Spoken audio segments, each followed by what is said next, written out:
Na Venezuela se vive uma liberdade genuína. Com essa frase, o jornal El País abria em 1976 um artigo dedicado aos milhares de imigrantes vindos da própria Espanha, que enxergavam no país um porto seguro para prosperar. Meu nome é Rafael Henrique e você está no Hoje Documentários, o programa do grupo O Hoje, dedicado a contar as histórias que mudaram o poder no Brasil e também no mundo. Nos anos 50, com o quarto maior PIB per capita do planeta, a Venezuela parecia ter encontrado enfim o seu caminho. Durante ao menos 3 décadas, a combinação entre crescimento econômico, impulsionado pela alta do petróleo, e estabilidade social promoveu transformações profundas na sociedade venezuelana. Hoje, quando a Venezuela aparece no noticiário internacional, o retrato é radicalmente diferente daquele que um dia projetou ao mundo. As manchetes falam de pobreza extrema, colapso institucional e êxodo em massa. Milhões de pessoas deixam o país enquanto outras permanecem enfrentando diariamente a escassez de alimentos, medicamentos e produtos básicos. No cotidiano, sobreviver tornou-se um exercício permanente de adaptação. Grande parte da população passou a depender do mercado informal para garantir o mínimo necessário.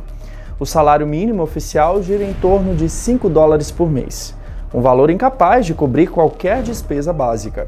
Em 2020, com a chegada da pandemia, uma crise que já era profunda se agravou ainda mais. A escassez de testes, a ausência de transparência do governo e a perseguição a profissionais de saúde que divulgavam informações instalaram um verdadeiro apagão estatístico.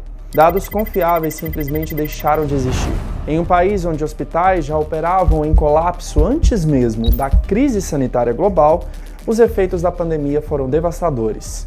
Ainda assim, o aspecto mais impressionante dessa história toda está no contraste. Poucas décadas atrás, a Venezuela não era apenas uma democracia funcional. Era a nação mais rica da América Latina. Tratava-se de um país tão influente que chegou a financiar programas sociais em outras nações.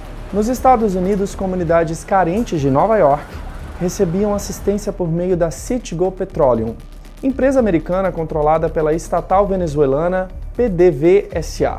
No final da década de 30, a Venezuela já figurava entre os 3 maiores produtores globais de petróleo e liderava as exportações internacionais. Nos anos 50, o crescimento econômico foi tão intenso que o PIB per capita venezuelano se aproximou do da Alemanha Ocidental, que vivia o seu próprio milagre econômico. O auge veio nos anos 70, quando o embargo da OPEP elevou drasticamente o preço do barril.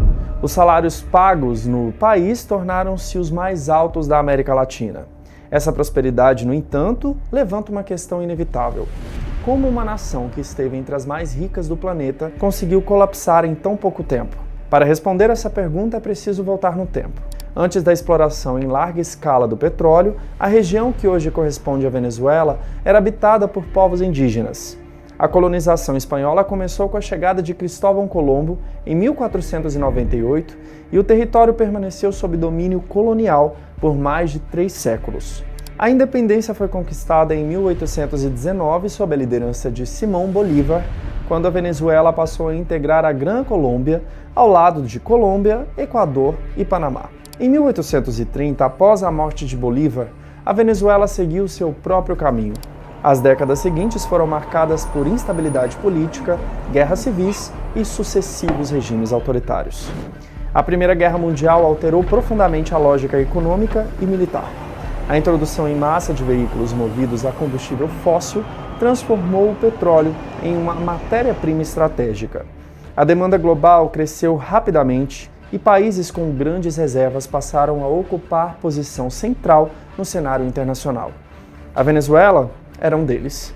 Em um mundo cada vez mais dependente de energia, o país consolidou-se como fornecedor estratégico. Durante a Segunda Guerra Mundial, tornou-se uma das fontes mais confiáveis de petróleo para os Estados Unidos. Esse protagonismo culminou em 1976 na nacionalização da indústria petrolífera e na criação da PDVSA. Nos anos seguintes, a economia começou a mostrar sinais de fragilidade. A queda no preço do petróleo na década de 1980 expôs desequilíbrios estruturais. A corrupção ganhou visibilidade, a tensão política aumentou e protestos passaram a ser reprimidos com violência. Foi nesse ambiente que uma nova liderança emergiu.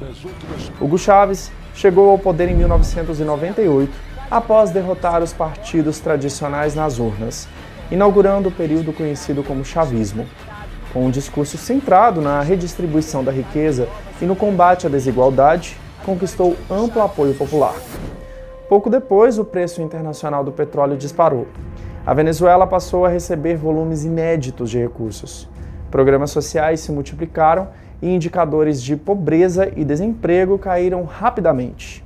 No curto prazo, o modelo parecia funcionar. O problema estava na estrutura. A economia venezuelana tornou-se quase totalmente dependente de uma única commodity, enquanto pouco se investiu em ciência, tecnologia e industrialização. A prosperidade era real, mas frágil, sustentada por preços elevados e não por bases sólidas. Com o tempo, o poder político se concentrou. Greves foram reprimidas, a mídia censurada e a Constituição alterada para ampliar a permanência no poder. Decisões econômicas passaram a priorizar o controle político em detrimento da eficiência. Quando o preço do petróleo caiu em 2014, o modelo entrou em colapso. Nicolás Maduro, sucessor de Chávez, herdou uma economia em queda livre. Respondeu com emissão massiva de moeda, dando início a uma das maiores hiperinflações da história contemporânea. A moeda perdeu valor. Controles de preços geraram escassez. Salários tornaram-se insuficientes para garantir a sobrevivência. A violência aumentou.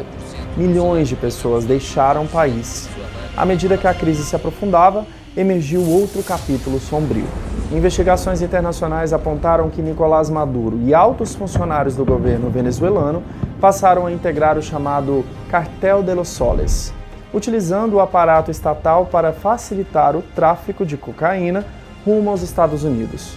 As acusações levaram ao indiciamento do ditador por narcoterrorismo pelo Departamento de Justiça americano.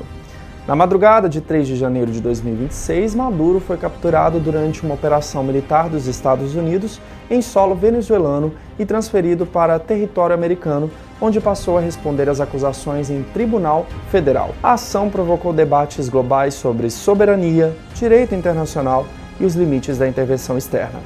O episódio expôs como uma ditadura acabou se entrelaçando ao crime organizado em escala internacional, resultando em consequências jurídicas e diplomáticas inéditas para um líder latino-americano. E se você gosta de história, política e geopolítica, não deixe de curtir o vídeo, se inscrever aqui no canal e ativar as notificações para não perder nenhuma novidade do Arquivos do Poder.